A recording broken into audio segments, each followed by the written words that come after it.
Thank you for listening to Mountain Murders. I'm Heather. And I'm Dylan. You sure? Yeah. I'm all Dylan'd up today. You are. You seem extra Dylan-y. Yeah, just taking names, kicking asses. All right. Well, did you have a great Thanksgiving? It was great. Good food. We ate ourselves into a small coma. Some family. You had to carry me out of there. Little babies. I overdosed on deviled eggs. And I overdosed on ham. Can I just go ahead and say I'm sorry about that Thanksgiving episode? Hey, if I don't remember it, I didn't do it. No, I'm just kidding. We weren't blackout drunk. But we were being Close. goofy. We were toasted. And because I do remember saying, don't edit it. Don't leave it till tomorrow because I know you won't upload it. Upload that shit right now. And I did. And you did. And I waited a day or two before I listened. And you didn't want to listen. And then I was horrified. And yeah, but we talked about big dicks and deviled eggs. Okay, well, you know what?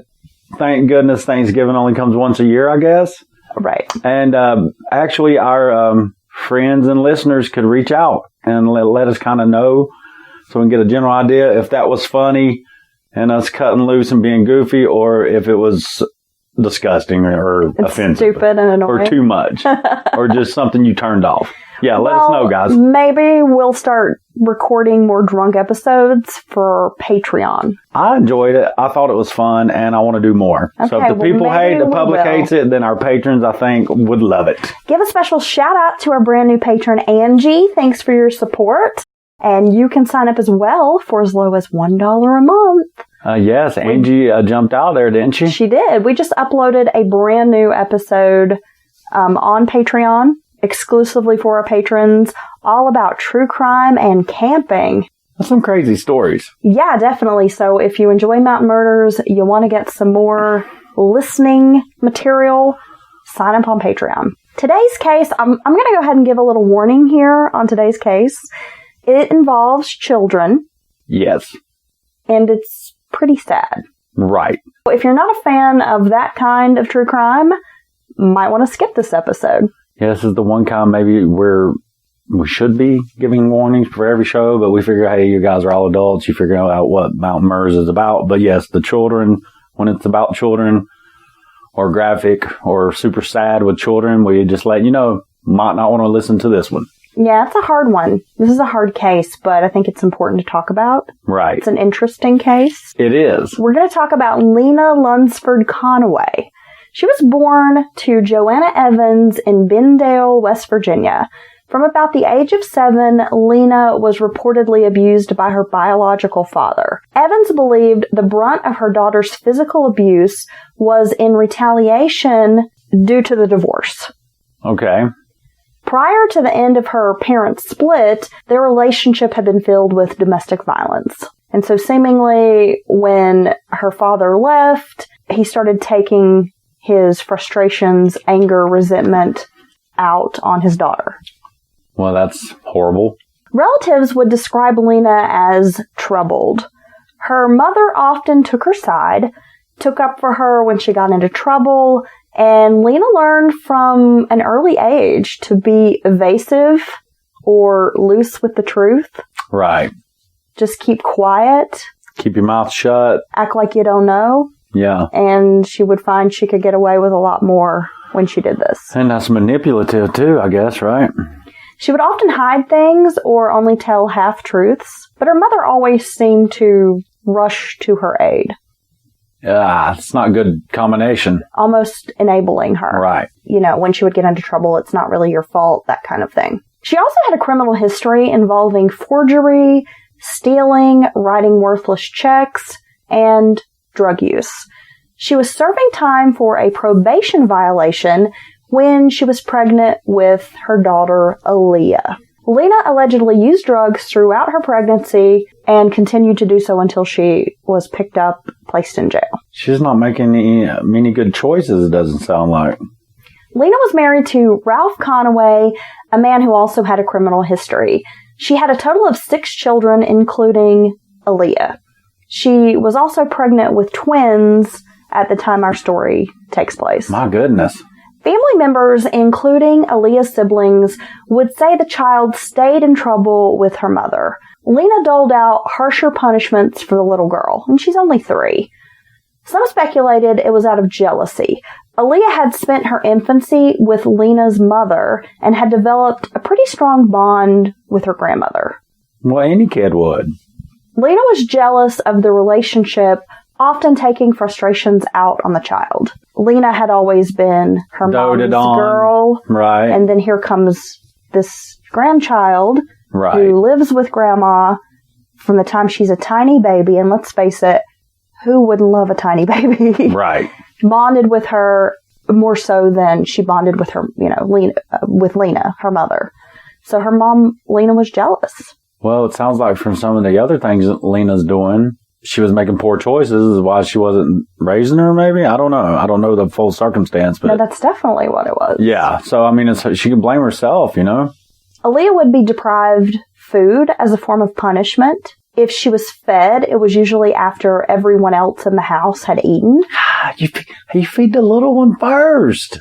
She would also be forced to drink salt water, even if it made her sick. She would be forced to drink the salt water until she would vomit. Alliyah was forced to stand in the corner of the room for hours at a time as punishment. Yeah. Lena would make the little girl sleep on like a plastic bed.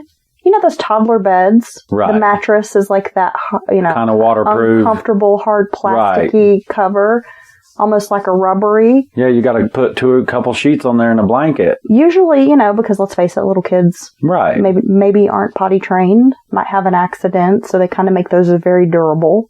Well, she would make the child sleep on that plastic bed without sheets, blankets, and would often make her sleep naked as a form of punishment. This is torture to this little girl.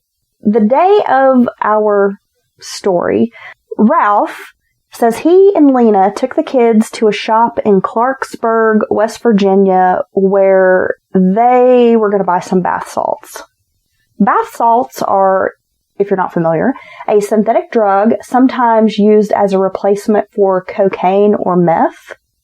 People snort, smoke, swallow, or inject the drug, and it can often lead to violent, aggressive behavior. Yeah. The face-eating man in Florida. Yeah. Oh, all kinds of... He was on bath salts, zombie right? videos. I seen a dude who was in the parking lot. Cops trying to chase him down. It's like a used car lot. And he's naked, butt-ass naked. They always get hot for some reason.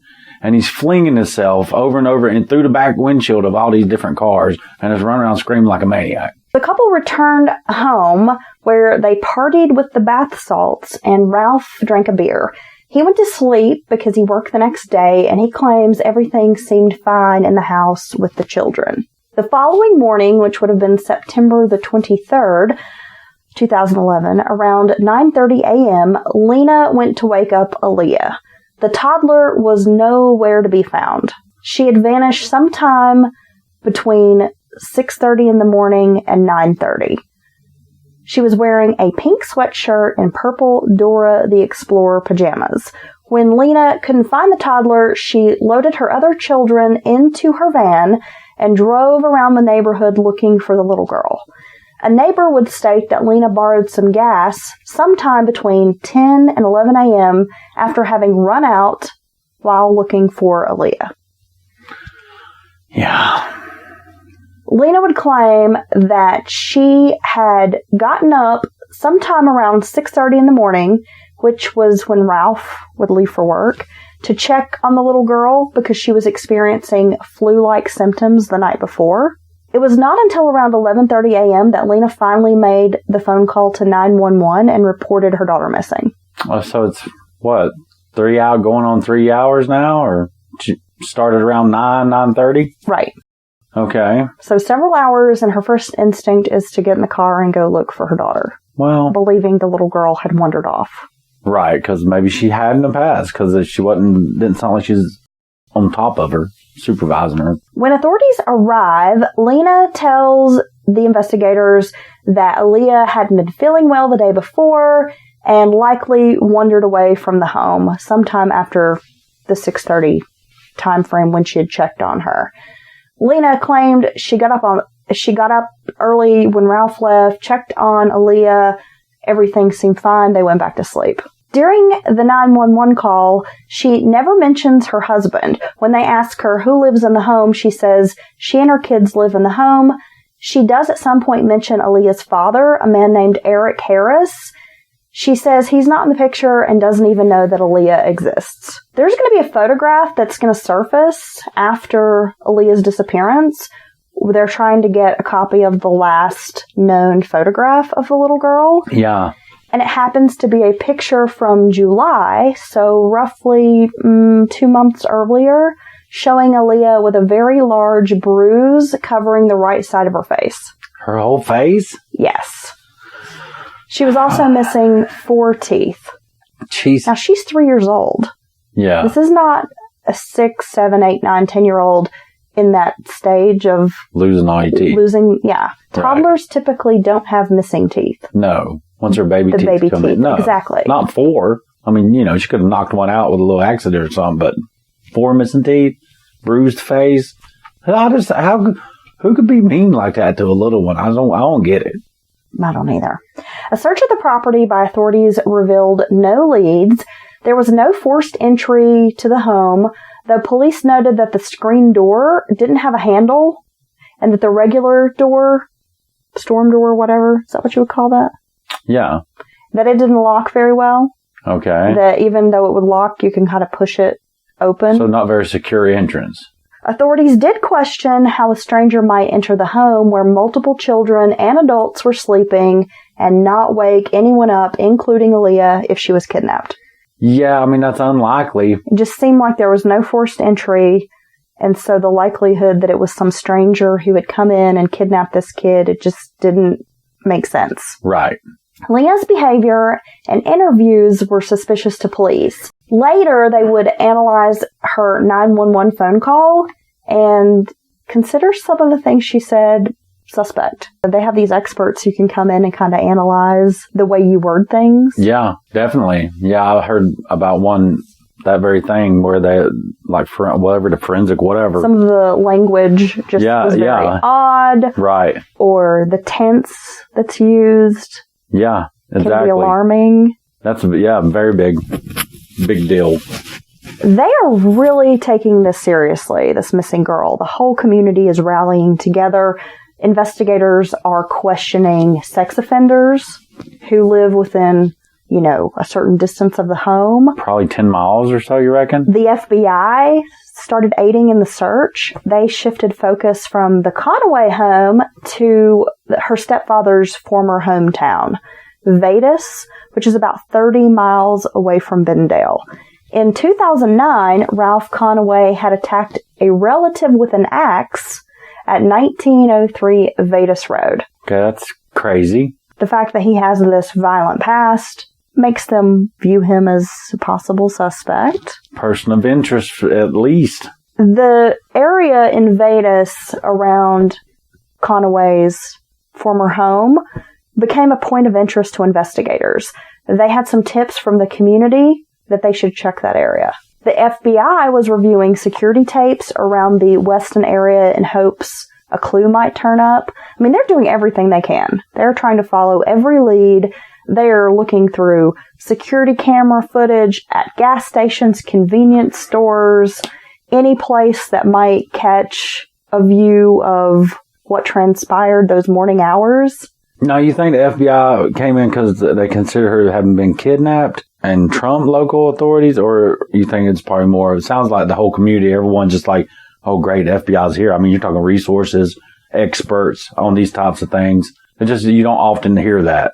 That the FBI come in on a missing purpose. I think sometimes. I think maybe if they know you're here and that you're gone, someone's taking you from there, that's kidnap. I mean, that gives them a window if jurisdiction does want to reach out. Yes, they have a reason to come in, if you will. Yeah, I think that was the case with this. It's just that so many people in this town were concerned about this little girl. Relatives began growing disheartened with the investigation and started pointing fingers at Lena and Ralph. Investigators spent about 2 weeks searching around the family home. They had divers comb the river nearby for her body, but it would all turn up very little. Canines were brought in, but didn't really trace her scent further than the river that was by the family home. But they said if she'd been outside any time within the last 7 days, Yeah. that her scent would still linger. So they weren't really getting any promising leads. Right, not like a trail that went off to somewhere.